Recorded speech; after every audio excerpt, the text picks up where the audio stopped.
कि हर चीज रब ने बनाई है, रब की तरफ से कोई भी चीज आजमाइश है। तो पापा जी जो ये धर्म है हमारे चार जो भी, तो ये भी रब की तरफ से आजमाइश ही है। और अगर रब की तरफ से ये आजमाइश है तो लेकिन बाबा जी फिर जितना आपसे हमने सीखा है, धर्म तो रब ने नहीं बनाए ना। बेटे धर्म जो है ना, धर्म धर्म का अगर हम मीनिंग करते हैं तो वो है कैरेक्टरिस्टिक्स या एटिकेट्स, रवैये। और हमारे यहाँ हिंदू धर्म में सिर्फ चंद रवैयों, एटीट्यूड्स और बिहेवियर्स की टीचिंग का नाम धर्म है। बिलीव का नाम धर्म नहीं है। तो रब ने इंसान को बिलीव दिया है,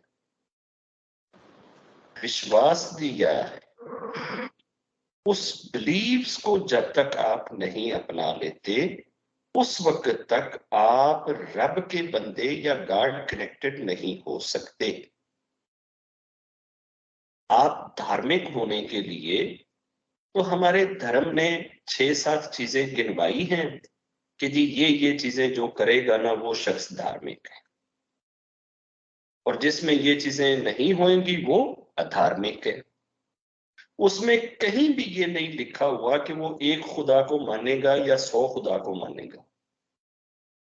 एक खुदा को माने चाहे 100 खुदा को माने, अगर वो चंद एटिकेट्स अपना लेता है तो हमारे लोग उसको धार्मिक बोलेंगे।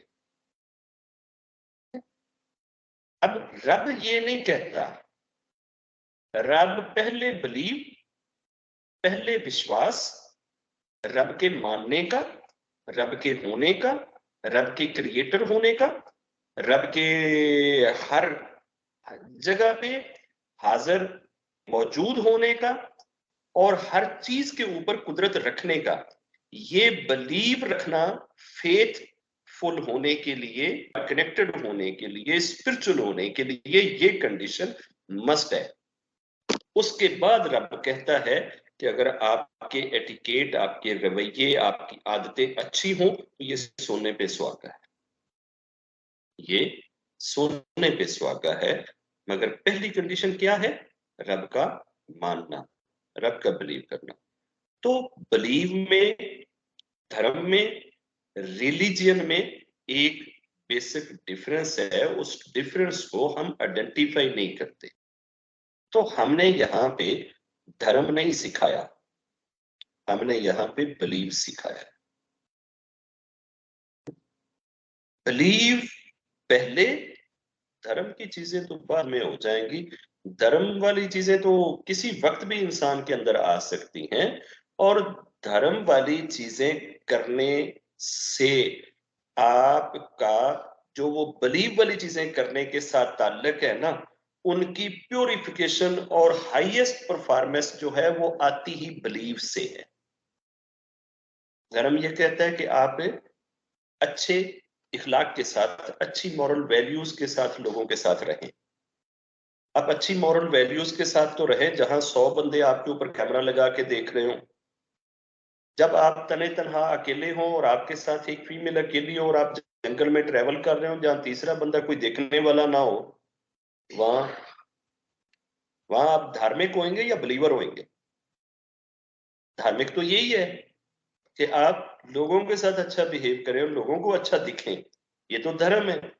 और बिलीव ये है कि आप हर टाइम पे रब को समझे कि वो आपको देख रहा है। अब अगर आप नेकी की राह इख्तियार करेंगे, आप धार्मिक होंगे, तो वो सिर्फ बिलीव की वजह से होंगे, खुदा पे यकीन की वजह से होंगे, ईश्वर को मानने की वजह से होंगे, ईश्वर के साथ कनेक्ट होने की वजह से होंगे। अगर आप ईश्वर के साथ कनेक्टेड नहीं होंगे, ईश्वर को नहीं मानने वाले होंगे, बिलीवर आप नहीं होंगे, तो आप तो ऐसे हजारों मौकों में धर्म से बाहर निकल जाएंगे, जहां कोई सबूत ना हो, कोई प्रूफ ना हो, कोई देखने वाला ना हो, कोई पूछने वाला ना हो, कोई रोकने वाला ना हो, वहां तो आप निकल जाएंगे उस दायरे से। तो बेसिक जो डिफरेंस है बिलीव का और धर्म का, वो समझना बहुत जरूरी है। तो रब ने जितने भी प्रॉफिट और मैसेंजर भेजे हैं वो धर्म सिखाने के लिए नहीं आए, वो इंसान को बिलीवर बनाने के लिए आए। और बिलीव हमेशा उन चीजों पे दिलाया जाता है जो चीजें आंख के सामने प्रेजेंट ना की जा सके, जो दिखाई ना जा सके। उन सब ने आकर ईश्वर के मानने के बिलीव की बात करी। ईश्वर कहीं भी नजर नहीं आता। उन सब ने आकर ये कहा कि इंसान को खुदा ने बनाया है, कहीं बनाने वाला नहीं दिखता। उन सब ने आकर ये चीज बताई कि तुम सारे के सारे जो यहां आकर जिंदगी गुजार रहे हो, तुम्हें अपनी जिंदगी गुजारने के असूल और प्रिंसिपल प्रॉफिट और मैसेंजर से लेने चाहिए। और प्रॉफिट और मैसेंजर के पास वो असूल ईश्वर की तरफ से आते हैं, हमें ईश्वर नजर ही नहीं आता। वो प्रॉफिट और मैसेंजर के ऊपर असूल एंजल्स लेकर आते हैं, हमें एंजल नजर ही नहीं आता। उन सब ने आकर हमें यह बताया कि तुम मरने के बाद, इस वर्तमान को छोड़ने के बाद अपने ईश्वर के दरबार में हाजिर होगे। हमें डे ऑफ जजमेंट हमें नहीं है, मरने के बाद उससे बात ही नहीं कर सके। साइंस इतनी कर गई है डेवलपमेंट, लेकिन साइंस ये नहीं अभी तक कर सकी कि कोई शख्स मर जाए और उसको जनाब जिंदा करके उससे पूछना शुरू कर दे कि बता तेरे साथ हुआ क्या है या तेरे साथ क्या हो रहा है। ये चीजें हम नहीं कर सके। ये सारी की सारी चीजें जो हैं कि जी आपने मरने के बाद रब के दरबार में जाना है, वहां पे आपका फैसला होएगा। आप before the execution of day of judgement, इस दरमियान वाले पीरियड में या तो आप एक मिनी स्वर्ग में होंगे या आप एक मिनी नरक में होंगे, अकॉर्डिंग टू योर कर्म, जो आपने इस एक जन्म में किए होंगे। ये बातें बिलीव के साथ है। ये कहीं नजर नहीं आती कि कोई शख्स मरने वाला जो आज से 1 साल पहले मरा है, वो इस वक्त किस हाल में है, किस जगह पे है, उसके साथ क्या हो रहा है। ये बातें बिलीव में हैं, ये बातें धर्म में नहीं आती। और डे ऑफ जजमेंट आएगा, कब आएगा जी? पता नहीं कितने हजारों साल के बाद, कितने लाखों साल के बाद आएगा जी। किसने देखा है? इस पे भी आपने बिलीव रखना है। डे ऑफ जजमेंट जब लगेगा तो किसी का दरबार नहीं होएगा, सिर्फ रब का दरबार होएगा। ये बात भी बिलीव से ताल्लुक रखती है, इसको भी आप धर्म में नहीं दिखा सकते। उसके बाद रब फैसले करेगा कि जनाब ये स्वर्गी है, ये नरकी है, इसको नरक में डाल दो, इसको स्वर्ग में डाल दो।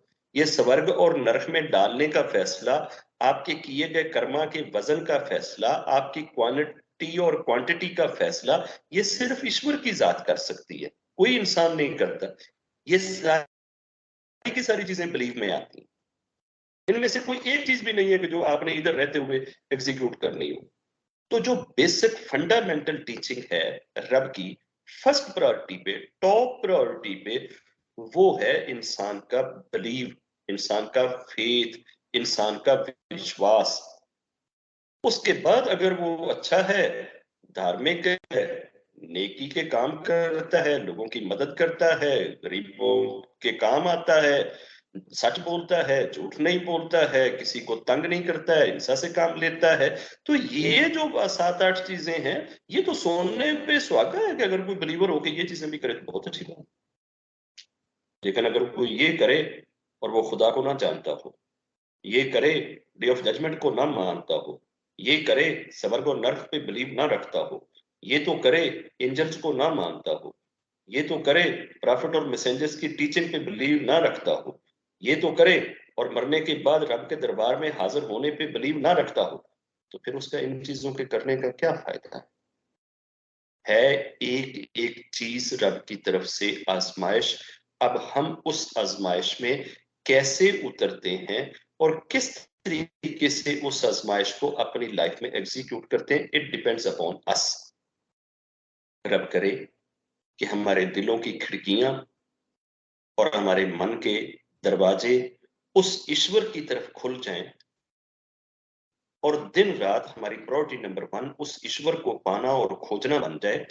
हम ये बाकी सारी चीजें जिनको उन्होंने इस वक्त नंबर 1 बना के खड़ा किया हुआ है, इन चीजों को हम बाद में करें और पहले अपने उस फेथ और बिलीव की फिक्र करें जिसकी बेस पे हमारे नर्क और स्वर्ग में जाने के फैसले होने हैं। जय गुरु।